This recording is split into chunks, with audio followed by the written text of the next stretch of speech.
So present అయితే big boss హౌస్‌లో big boss ఒక టాస్క్ ఇచ్చారనమాట. ఆ టాస్క్ నడుస్తుంది. అది వచ్చేసి 50,000 కోసం అనమాట.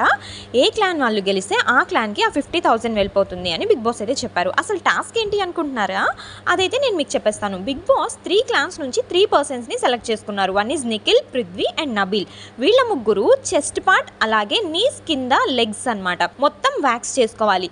ఈ ముగ్గురులో ఎవరు ఫస్ట్ వ్యాక్స్ ఫినిష్ చేసుకుంటారో ఫస్ట్ అండ్ క్లీన్‌గా ఎవరు వ్యాక్స్ ఫినిష్ చేసుకుంటారో వాళ్ళకి ఆ 50,000 వెళ్ళిపోతుంది అని బిగ్ బాస్ అయితే చెప్పారు. ఈ గేమ్‌కి సోనియా సంచాలక్‌గా ఉన్నారు. పృథ్వీ అయితే లేదు నా వల్ల కాదు అని చెప్పేసి వెళ్ళిపోతూ ఉన్నాడు. ఎందుకంటే పృథ్వీకి చాలా హెయిర్ ఉంది. సో చాలా టైం గ్యాప్ తర్వాత పృథ్వీని అందరు పట్టుకొని వచ్చేసారనమాట. అండ్ నిఖిల్‌కి వచ్చేసి తన టీమ్మేట్ ఎవరైతే ఉన్నారో తను హెల్ప్ చేశాడు. ఎవరంటే మణికంఠ అండ్ మిగతా వాళ్ళకు కూడా ఒక్కొక్కళ్ళు టీమ్మేట్ హెల్ప్ చేసుకోవచ్చు అని బిగ్ బాస్ చెప్పారు. సో యాజ్ యూజువల్‌గా టాస్క్ అనేది ఫినిష్ అయిపోయింది. సో సోనియా అయితే నబీల్ విన్నర్ అని అనౌన్స్ చేసేసింది.